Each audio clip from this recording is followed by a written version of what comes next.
Welcome to the Anime Audiophile Podcast. Please like and subscribe for more. Thank you. Naruto Shinden, Parent and Child Day. Chapter 4.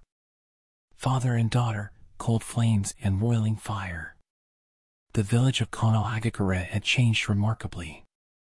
In the midst of the endless stream of people coming and going, Uchiha Sasuke acknowledged that it was a difficult task to try and remember the way it used to look. And it was easy for him to find a reason for that. The times had changed. The town was different. He'd been away for too long. He could list off any number of official reasons. But in reality, although he'd spent his boyhood in the village, had he ever paid attention to any of it? When he was little, he was always looking at the back of his older brother, Uchiha Itachi, no matter where his eyes turned. After Itachi left the village, everything Sasuke saw reminded him of his brother. The signs in the park were his brother's words, the clusters of trees in town, his brother's form, the shadow reflected in the surface of the lake, his brother's face, the spots on the wall, his brother's gaze. He never paid attention to any of the sights in town. He only looked through them and seen Itachi. It was no wonder then that he couldn't remember it. Without knowing Itachi's true intentions, Sasuke had been held a prisoner of vengeance. There was no reason he should be able to feel any nostalgia now. Wait. Sasuke quickly pushed back against his own thoughts. He smelled something familiar on the wind, the fragrant aroma of fresh wood. He sniffed the air again and remembered that this was the scent of the material used for the walls in the Uchiha home. It brought to mind a memory of when his parents were still alive. His mother standing in the kitchen. His father at the low table, arms crossed, eyes closed. And his own young self, looking at his father anxiously. I guess I have some nostalgia left in me after all. The thought was mostly self-depreciating. He wasn't the only one who had watched Itachi. His father had also only ever seen him. Once upon a time, Sasuke must have been desperate for his father to look at him. In the old memory, the child, traces of baby fat still lingering, opened his mouth to try and get his father's attention. Father. Where is the house? Where is the house? He took a moment to reflect on the question, but it remained opaque. Had he really asked something like that? No, he answered himself, immediately. That's the question I'm asking myself now. Where's the house? Sasuke muttered to himself, interrupting his journey down memory lane. He had intended to make his way to the house where his wife and daughter lived now that he was back in his home village after a lengthy time away, but for some reason, there was nothing but an empty lot before his eyes. Building materials were piled high in one corner, the apparent source of the wood he'd smelled earlier. But there was no house. He pulled a tattered scrap of paper from his pocket. An address had been scribbled on the reply to a mission notification from a few years earlier, along with a message that his wife Sakura had built a house. He checked it one more time, but no, this was definitely the place. And yet there was no house. As he considered the likely causes of this situation, he struck upon a single possibility, Jinjutsu. Perhaps done simply as a bad joke, or maybe something more clearly malicious. He had no idea whose work it could be. There were simply too many possibilities. He earned the envy of countless idiot thugs. On top of that, any number of people had their sights set on the Rinnegan in his left eye. This was also one of the reasons he couldn't come home to Konoha too often. But none of those people would have hidden the house with Jinjutsu, would they? Sasuke shook his head. He didn't need to use the Sharingan to make sure. He sensed zero trace of Jinjutsu. It was simply a tidy lot.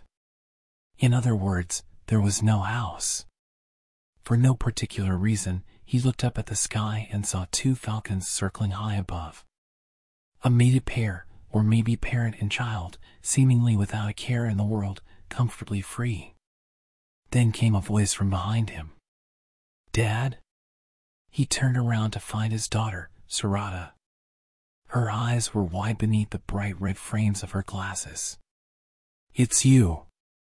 She gaped for a mere second before a smile spread across her face and she bounded toward him. Clenching both hands in front of her chest, she stared up at him intently. You came back? When? I happened to be near the village. I just got here. You did. Sarada smiled again and looked around them before nodding toward the people coming and going. I bet it's been a long time since you've seen so many people. You're not freaked out? He wasn't particularly bothered given that it hadn't actually been that long since he'd come home, thanks to the whole incident with Shin pretending to be an Uchiha. But in the face of Sarada's expectant gaze,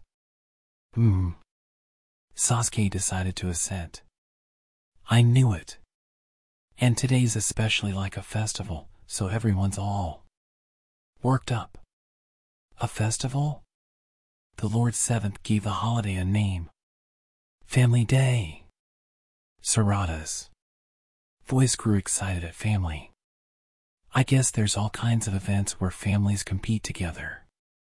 Like target shooting with shuriken, quick polishing kunai. I think there's even an eating contest. Hey, did you want to stop in somewhere? Although I'm not so into the eating contest. She grinned, seemingly carried away by the festive mood of the town. Or else the unexpected reunion with her father was making her that way. He didn't respond right away, but rather stared at the beaming face of his ever-changing daughter. Finally, as her expression relaxed into a slight smile, Sasuke pointed toward the empty lot behind them. Actually, why? He sought an answer to his earlier question. Where did the house disappear to? Huh? Her smile grew awkward.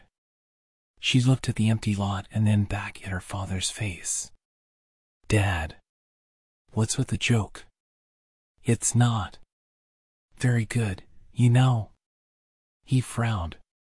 Joke? Oh, you're serious. Her smile dropped away as though the strings holding up the corners of her mouth had been cut, and her face grew solemn. It's true the house used to be here. But after Mom smashed it, it had to be rebuilt. We're staying in an apartment until it's done. And, we had supper together there, you know? How could you forget? Sasuke was at a loss for words. In the silence, the falcons above cried out and flew off, each in its own separate direction. That was a different place? Sigh. Sarada put a hand to her brow and sighed deeply. Whatever. I'll show you the way to the apartment. Follow me. Without waiting for a reply, she turned on her heel and started walking. Sasuke glanced at the empty lot and then silently followed his daughter. So basically, that's how long it's been since you were home, she remarked. And you never tell us what you're doing out there, either. They walked along a street lined with food stalls. Yellow, red, green brightly colored banners flapped in the breeze, and balloons patterned after foods like bananas, apples, and tomatoes swayed alongside them. Everyone looked to be having a great time. All except his daughter. Her back radiated angry dissatisfaction. And he couldn't exactly argue with her. He looked down at her sullen, shaking shoulders.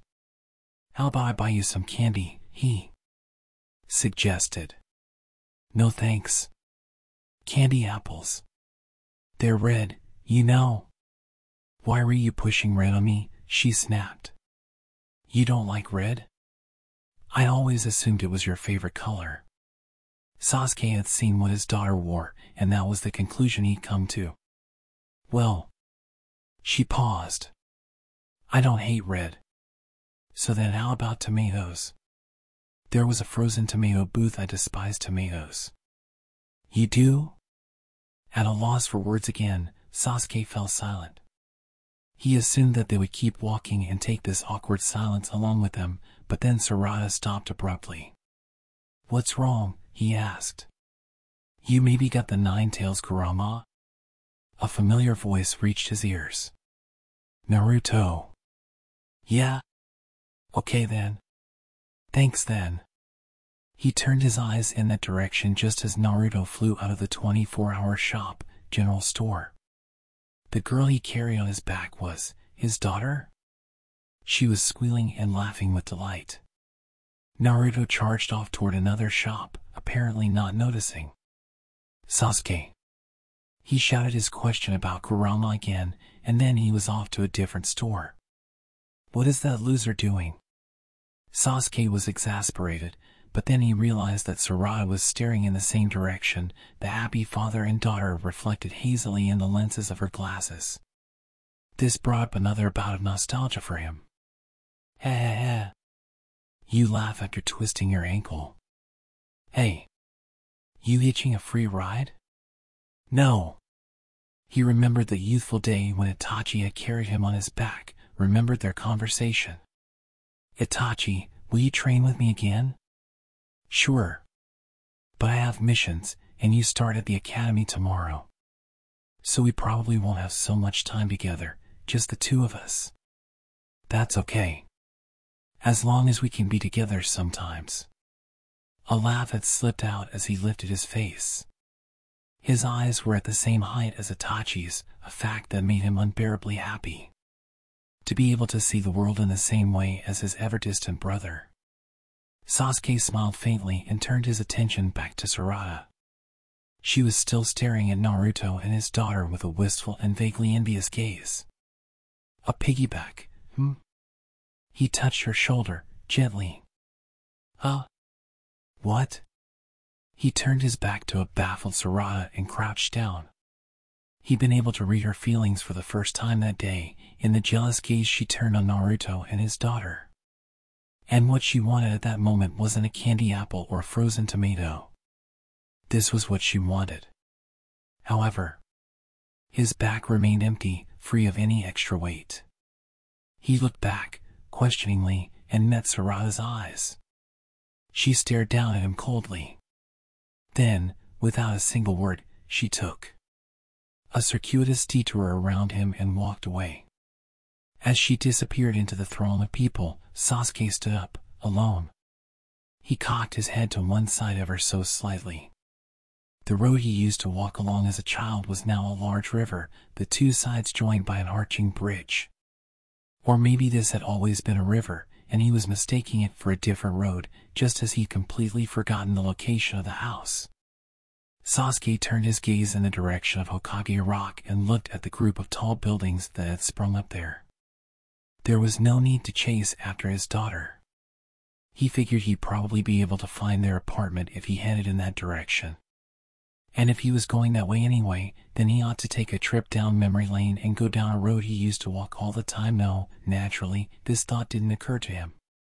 He merely selected a deserted back alley away from the hustle and bustle and happened upon the river. That was all. He started over the bridge. Its slope was steep, making the bridge something that was more climbed than crossed. He squinted when the other side of the bridge came into view like the line of a mountain ridge. A man was squatting there.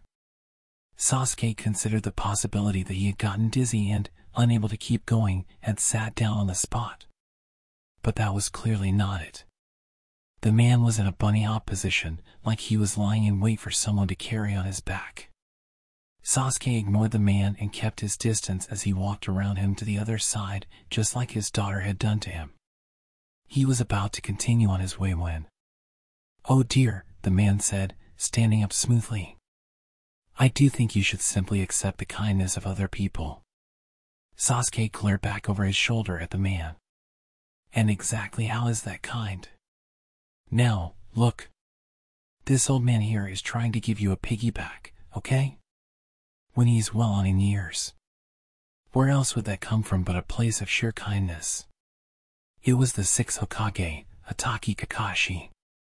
Sasuke hadn't seen him in quite some time, but the older man hadn't changed a bit. The only real difference from the old days was that he'd stopped hiding his left eye with his forehead band. His silver hair growing out in all directions and the detached look on his face were the same as always. "Well, if you actually climbed on, I would have run away at full speed." Quite a sight to see there. Two old men piggybacking. Creepy and painful, Kakashi noted sarcastically. Sasuke stared at him. What are you doing here? HM? Oh, I just happened to catch sight of you. His former team leader laughed cheerfully. The sad sack of a dad getting the cold shoulder from his daughter when he tried to give her a piggyback. So I came to tease you. No, I'm kidding. Don't glare at me like that. Sasuke snorted his contempt. Kakashi let out a short sigh. You see me again for the first time in who knows how long, and you can't even be bothered to say hello? That's all you got? We could have a little ritual where we both rejoice in each other's good health. He twirled a finger around, as if searching for the right word. Like a high five or something. No thanks. Sasuke started to move again, ignoring the hand held up before him. Kakashi set the hand down on Sasuke's shoulder, however, and Sasuke was forced to look back. What? You still want something? Hang on a sec. You're really something. Maybe it's because you're always traveling alone, you've sure upped your antisocial skills. You ever actually talk to people? I have conversations.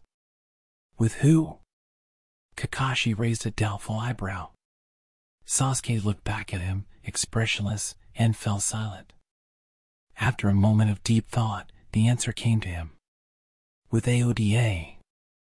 AODA is a snake, Kakashi noted. I didn't know I had to specify people. I guess his grandson's gotten longer lately. He talks about it with great joy, Sasuke said. Oh, is that right? Kakashi rolled his eyes and redirected the conversation back to his original point. No wonder things aren't going too well with your daughter. Sasuke flinched, a single line popping up in the center of his brow. What's that supposed to mean? Just what I said. I was standing a ways off, but even still, the awkwardness came through loud and clear. All in your head. Sarada and I get along fine. And yet you tried to win her over with candy? It seemed Kakashi had seen everything. Sasuke clicked his tongue in reply. Well, you're not the worst, but we certainly can't call you world's greatest dad. You can talk to me if you want. How about it? It's none of your business, Sasuke said tonally. Don't be like that. Kakashi smiled. Oh, if you're worried about making trouble for me, no need for that. I've stepped down from my position as Hokage. And if it's time you're worried about, I've got more than I can handle. You're not actually worried about us, are you? Sasuke said. You're just bored. So you got my number, huh? Kakashi didn't look shy about it as he scratched the back of his head. Before Sasuke could decide if that was the truth of the matter, Kakashi thrust a finger in his direction. But, it's like, really think here and remember. There aren't too many people who can teach you anything. I suppose. Basically only Itachi and that loser, he replied. Huh? Oh, yeah, Kakashi said. I guess so. And dash. My father taught me fire style. Right. And Orochimaru, I suppose. Him? Although I suppose it's more accurate to say that I stole from him. Then that he taught me. What about Chidori? Hey. Kakashi prompted, hopefully. Maybe you should be remembering Chidori right about now. Aren't you single, anyway? I doubt you have any good advice. Perhaps because Sasuke didn't so much as blink at the Chidori thing. Kakashi's half-lidded eyes narrowed even further. Then he pulled himself back together and said, True. I don't have kids, so whatever you have to say about how hard it is to be a parent, I probably won't really get it. But, you see, I've got my own ace up my sleeve. He puffed his chest up and pulled out a book. Is that? Exactly how many times is he going to reread it? The parts exposed to the light were faded to a snowy white, covered in dark finger-shaped smudges outlining perhaps a palm from when Kakashi held the book open with one hand. To an outsider, it looked like the very picture of an antique text. Make out paradise. I treasure this book. Kakashi's voice grew stern, as if Sasuke sullied the volume in his hand by speaking its title so casually. It's really an instruction manual for life, to be honest, he continued passionately. In contrast, Sasuke was ready with a wet blanket. Ridiculous. It's not ridiculous. Kakashi raised his voice, likely not especially pleased about being shut down in a single word. You want to be closer to your daughter, right? That's basically it, yeah? That sort of thing's called make out. That sort of thing? That sort of thing. Meaning I will impart to you now the secrets of the make out. Now listen up. First, alright. Sasuke said goodbye to Kakashi and returned to the food stall street jammed with people. He let his eyes roam the area. He had assumed it would be difficult to find a particular face in the dizzying crowd, but he did actually manage to find who he was looking for. A girl in red squeezed through the surge of people and popped out ahead of him. It was Sarada. Oh, there you are. Her glasses sat askew on her face, perhaps knocked out of place by a passerby. As she straightened them, she walked up to him, looking unhappy. Honestly. I mean, come on. Don't just go disappearing. You're not a child. Hands on her hips, she let out a deep sigh. Well, it's my own fault for walking off without saying anything. When Sasuke didn't react in any way, Sarada raised a curious eyebrow. Dad? He didn't respond to this either. As he stared into his baffled daughter's eyes, Sasuke was thinking about something entirely different. About what Kakashi had said. Do you get closer, you gotta do something about what you call her. You know how you can give a person a fond nickname? You gotta do that for her. I mean, bro feels a whole lot cozier than big brother. Friendlier. You ever give anyone a nickname? Like, Sakura or no, huh? I guess not. Well, you don't actually have to go out of your way at this point in the game, though. You should have been calling her some cute pet name right from the start if that's what you were gonna do. Like, how you call Naruto a loser. I think that's great, it has a real closeness to it. Hey. Why are you pulling that face? Anyway, try calling your daughter this for a start. Peanut, Sasuke said, abruptly. Sarada gave him a scowl in return. Huh? But Sasuke paid this no mind. You're my cute little peanut. What's with the monotone? She raised an eyebrow at him. Kakashi had read this line from one of the characters in Make Out Paradise out loud to him as Sasuke's face grew increasingly red and told Sasuke to copy it, but of course, Sarada had no way of knowing that. And I'm not a legume, she noted. He had only quoted one half of the couple's conversation, so naturally, this did not a conversation make. No sooner had he learned that this pet name was pointless than he was immediately wiping the word peanut from his mind. Cursing the time he'd wasted, he turned to the next strategy Kakashi had offered up. And like, Sarada's confusion changed to stiffness. I mean, Peanut? Dad, you haven't said my name once yet today. Did you forget more than just where the house is? Did you seriously forget the name of your own daughter? The words sounded as though they were intended as a joke, but her eyes weren't smiling at all. What are you talking about? Sasuke's face was also smile-free as he responded in a flat tone. It's Sarada. Huh. So you do remember. For now, anyway, she added, turning away. Sasuke took off the overcoat he was wearing and slid it over her shoulders. What? She looked up at him, confused. I'm not actually cold or anything, you know. Just wear it. Sarada furrowed her brow, apparently not understanding the meaning of this gesture. This was another tactic Kakashi had pulled from Makeout Paradise. A girl would always feel a thrill in her heart when a man's jacket was placed over her shoulders. However, oh my, how cute! He heard a giggle from somewhere, and Sarada's shoulders jerked upward. Right? I suppose she wanted to wear it herself after she saw her father wearing it. But the size is a little... right?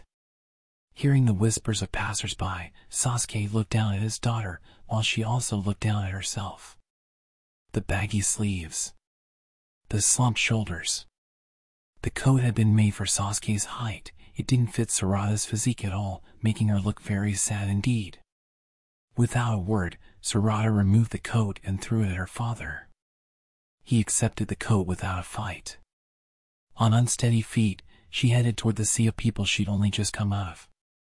But she stopped as she was about to be swallowed up by the flow and looked back over her shoulder. Dad, today you're, like... Arrow-like eyes turned toward him. She spat, freaky. Freaky, huh? Kakashi laughed, delighted.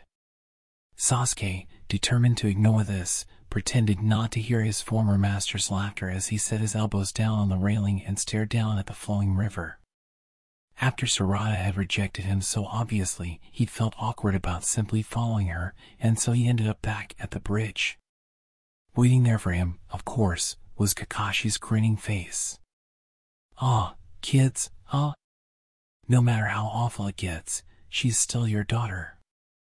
"Yup, that's how it is with families." Kakashi leaned back against the railing and peered at Sasuke's face, which made it hard to keep ignoring him.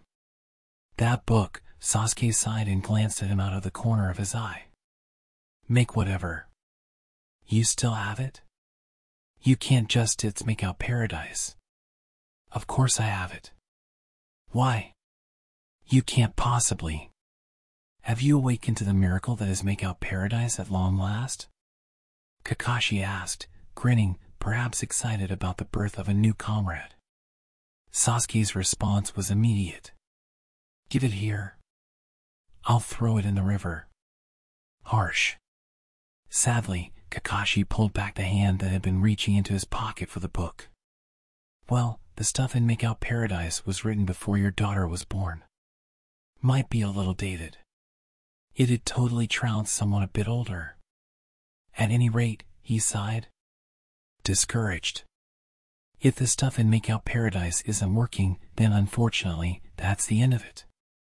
I can't think of anything else you could do. I've gotten old too, after all." "Maybe it's not the book I should throw in the river, Kakashi," Sasuke mused. "It's you. Not wrong there. You need to cool off a bit, too. How about we jump in together? We'll probably have thought up a great plan by the time we drift out to sea." However noble his words, Kakashi had absolutely no intention of actually getting wet. He closed his eyes and nodded. "Well, we can rack our brains till the end of time on this one, but an old man just can't understand how a girl feels. Be a lot simpler just to ask someone who has a daughter about this stuff, wouldn't it? Like Naruto." This speech could also have been taken as a declaration of defeat. "Not a chance." Sasuke shook his head. "He seems pretty busy." Kakashi nodded thoughtfully. "It's true Naruto's maybe pushing himself a little too hard lately. Thanks to the growth in Konoha, even more people live in the village. So it makes sense that the burden on the Hokage would be greater than when I was Hokage." "No. That's not what I meant." Sasuke jerked his thumb toward the street with the food stalls. "I saw him running around with his own daughter." "Naruto?" Kakashi opened his eyes wide, apparently taken by surprise with this news. It sounded like he was looking for nine tails. Can he have lost his Biju? He'd be in a real tight spot if he had. He seemed to be okay, though. Question marks popped up above both their heads. "Well, if he's okay, then there's no issue, I suppose. If you can't talk to Naruto." Kakashi hung his head and brought a hand to his chin. Someone else who has a daughter. Kurine? No. He swallowed the words he was about to say and snorted, his nose covered by his black mask. There is one other person you could talk to. Kakashi looked toward the other side of the bridge.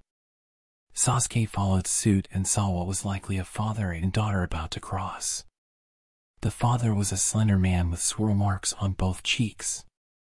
Sasuke felt like he had seen him somewhere before, but he couldn't quite place him. But he remembered the girl in tow. Dark brown skin and orange hair. She'd been with Sarada that day when Naruto came to Shikoro Pass. I thought I smelled potato chips, and just as I feared, Kakashi whispered in his ear while they waited for the pair to approach. Indeed, both father and daughter were eating potato chips. And they weren't even sharing one bag, they each had their own. Oh! Lord Sixth, the father cried out, finally noticing them. And Sarada's dad. The daughter added. Hey. Kakashi raised a hand in response. I guess you're enjoying family day to the fullest. Sorry, you mind if I have one of those? Huh? Oh. Sure. Of course. The father held the bag of chips out to Kakashi. Where exactly have I seen him before? Sasuke dug through his memory, searching for a name.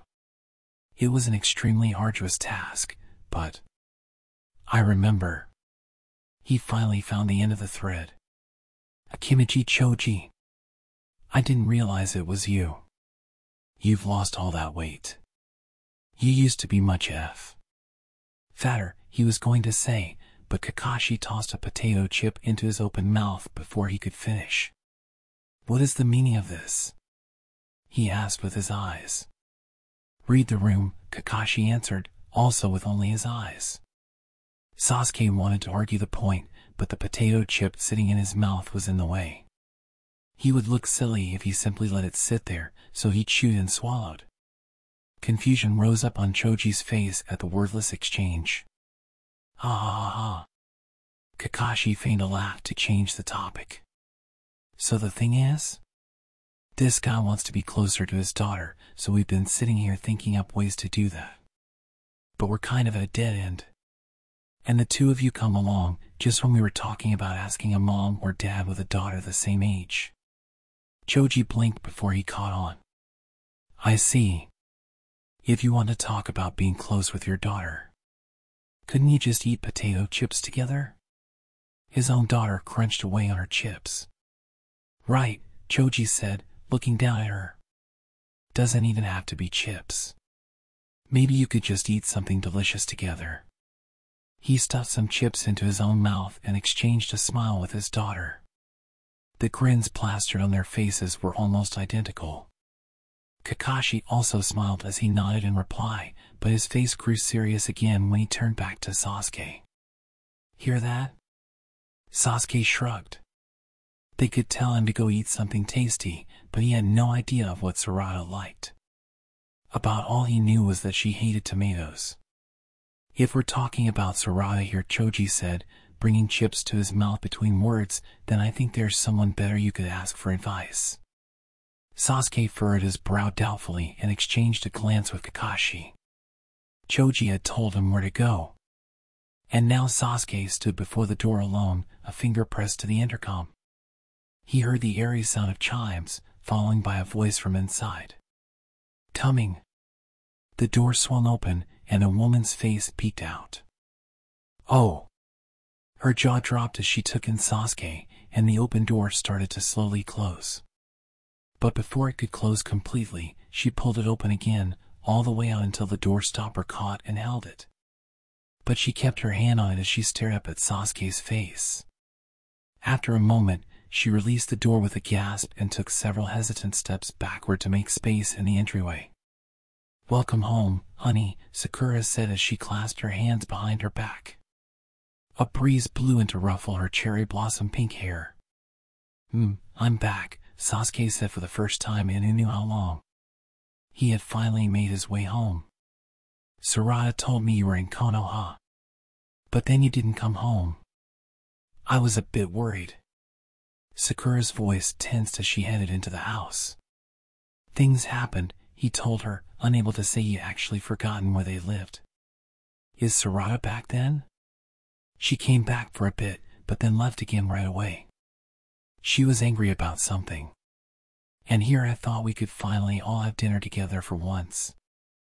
I see. Sakura turned toward the kitchen, but Sasuke stopped in the living room in front of the display case. He looked down at the 3 framed photos there, a picture of his wife and daughter, a photo taken when he was a boy with Team 7, and a picture of his wife, his daughter, and him. The photographer had kept it him because it had been a while since he had his photo taken. Dad, could you smile a bit more, and bigger smile, and like this, more natural? And are your facial muscles dead? Trip down memory lane? Sakura came back with teacups on a tray. From her tone, it seemed that she had gotten the wrong impression that he was looking at the picture of Team 7. No. I was just staring into space. He accepted a cup and sipped at the tea before realizing Sakura was still looking at him, staring intently at his face. What? Your hair's grown quite a lot. He peered into the teacup and compared the face reflected in the tea with the one locked away in the picture frame. He did feel like his hair had indeed gotten longer since the photo shoot. How about I cut it for you, she suggested. Oh dash, he was about to refuse, but then gave up. I guess so. Would you? Got it. Just hang on a sec. I'll get the scissors. He watched his wife disappear, humming quietly, before he returned his gaze to the framed photo. The expression on the face of Sarada was dignified. Dad, today you're, like, freaky. It didn't bear the slightest resemblance to the look on her face when she spat out those words, disgusted. Okay, sit down. When he turned around, he saw that a sheet had been spread out in the center of the living room and a chair placed in its center. Right. Sasuke took off his overcoat, rolled it up, and tucked it next to the photos before sitting down in the chair. A towel was quickly wrapped around his neck, so there was no real change in the way he looked. You want it long enough in the front on the left to cover your eye, right? Sakura started to hum again and play with his hair. Are you upset about Sarada? Is that it? Sasuke narrowed his eyes at the sudden question. Did Kakashi call you? No, but I can tell that much at least without anyone calling me. We're married, after all, Sakura added, in a quiet voice. He was about to argue and started to look over his shoulder, but she pushed his head back. Okay, don't move. He heard the sharp snip of the scissors immediately next to his ear and felt the bits of hair slipping down over the fabric. I'm not particularly upset, he said, facing forward since he had been given no other option. Really? Sasuke pursed his lips. He fumbled for what to say, but he couldn't decide on anything, so he said nothing. See? Sakura smiled, faintly. You are upset, aren't you? I'm not upset, dash. Yes, yes. Don't move. Now he heard the snip by his other ear. Sasuke gave up, words half frozen in his mouth, and sank into silence. It would be so much easier if we could just chalk it up to her being at that rebellious age, Sakura said, pulling a comb through his hair. But I think with that girl, she really adores her dad, more than your average kid. And she doesn't get to see you very much, so she builds you up in her mind. You're cooler than other dads, you're stronger than other dads. Although I guess that's actually true. She laughed, sounding embarrassed at how lovey-dovey this came across. When she catches just a glimpse of a less than great thing about you, she's all the more disillusioned. Nothing to be done there, honestly. You give her so much to wrestle with.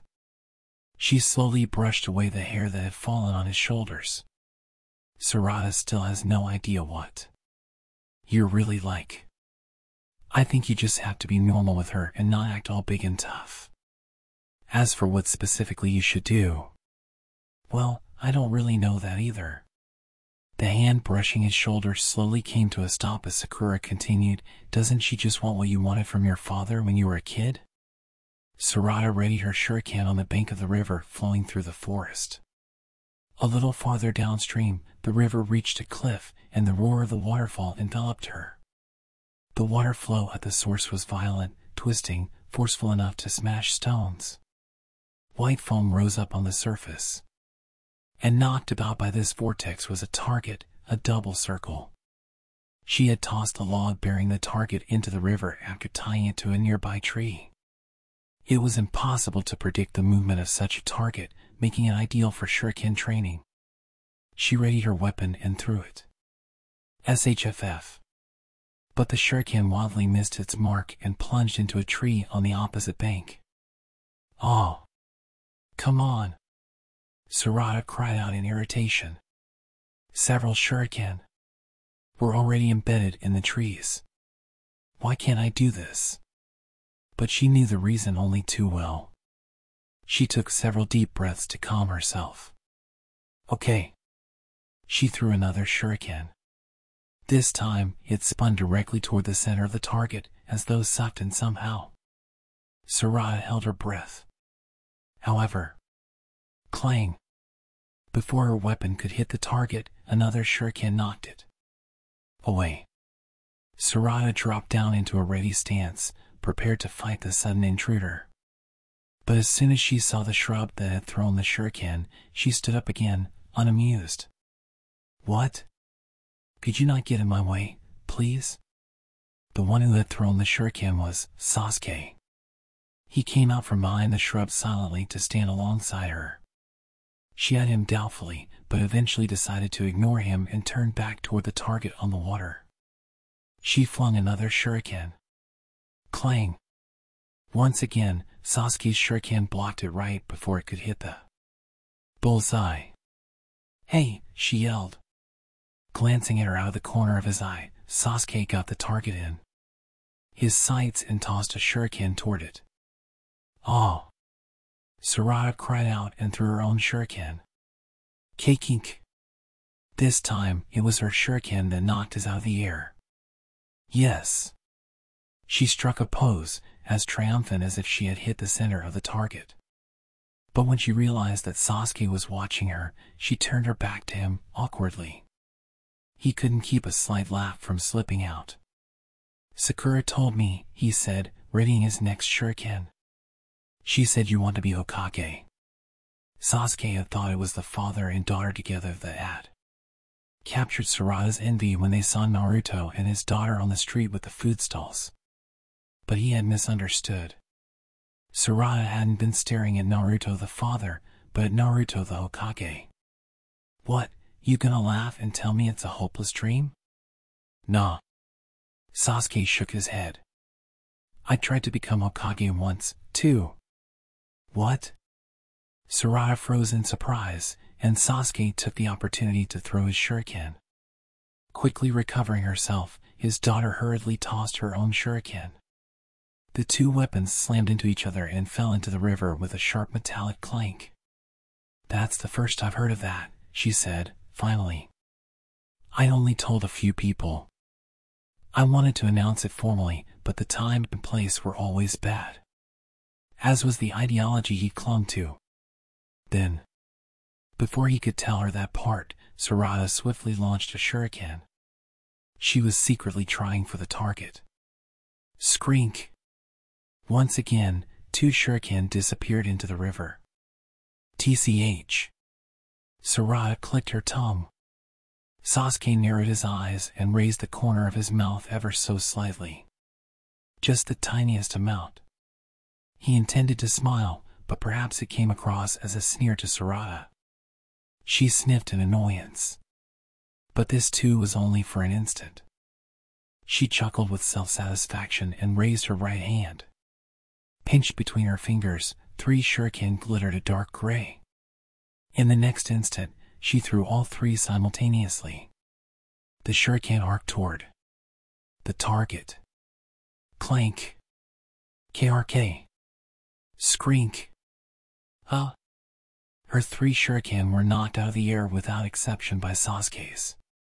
And just one throw, one shuriken. She stared at him in disbelief. Sasuke looked down on his daughter.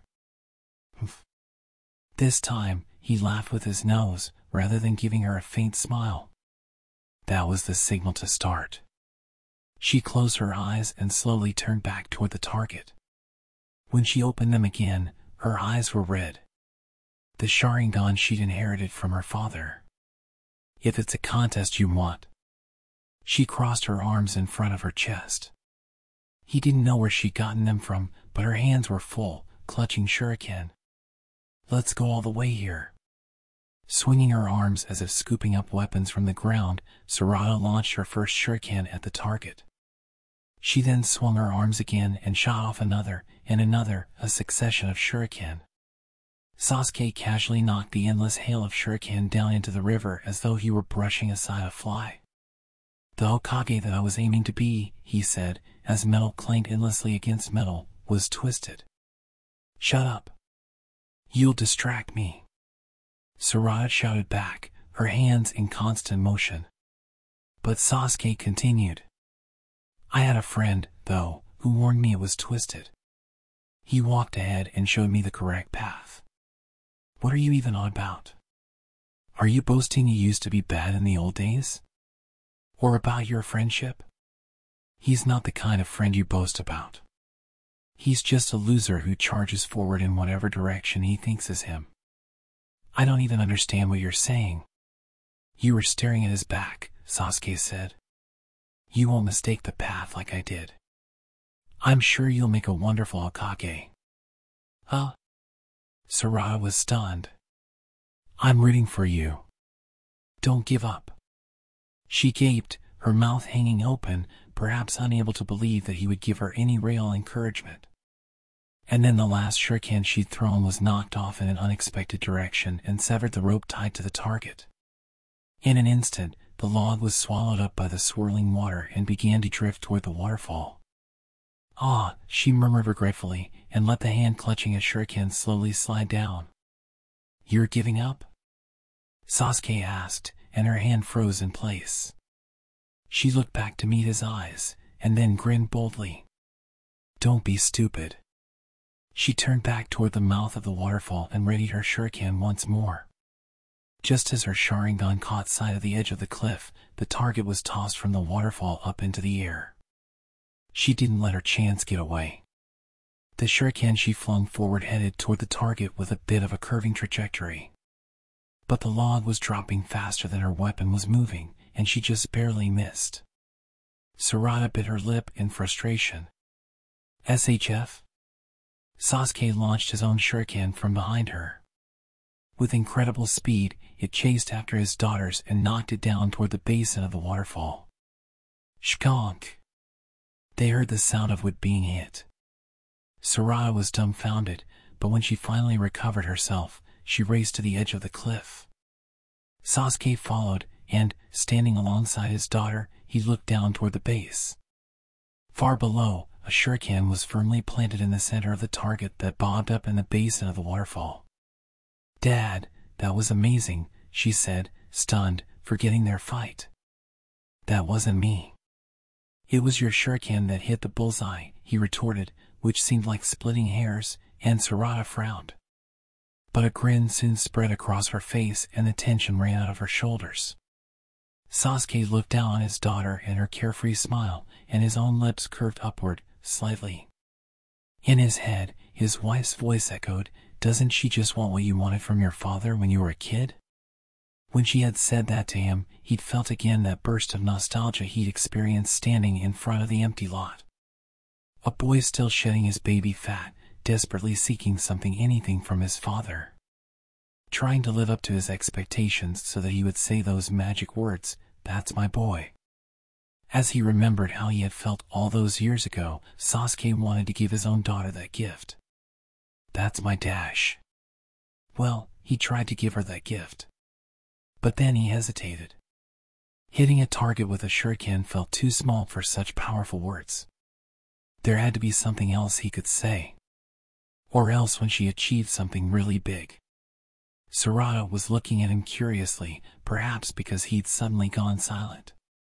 But the grin quickly returned to her face, and she took the long way around to getting him to spoil her a little. "Ah, I get so hungry after training. Maybe you could give me something sweet. Like candy apples." However, her smile withered when she looked up at her father's face again. She knew what was next. "Are you leaving already?" I just stopped by Konoha to file my mission report. I wasn't planning to stay long." "You weren't?" his daughter mumbled. "So when are you going to come report again?" "No idea," he replied artlessly, and then flapped the sleeves of his overcoat loudly as he turned on his heel. He could sense that Sarada still had something to say behind him, but he started to walk toward the woods. And then he heard her sniffling and his feet stopped. He looked back to see her hurriedly removing her glasses and rubbing her eyes. He crossed again the distance he had only just covered and put a finger to his daughter's forehead. She glared up at him with hard eyes. "You gonna try to smooth it over by jabbing me in the forehead again?" His hand froze. What was this about a jab? Although the thought had perhaps crossed his mind. He slid his hand off to one side and touched her eyebrow. "It's not a..." "What's this?" Naruto looked up, puzzled. "Petitions. Arrived this morning." Basically Shikamaru started, but was interrupted by voices outside. And it wasn't simply people chatting. A large crowd had gathered below the Hokage's window, and they were shouting loudly.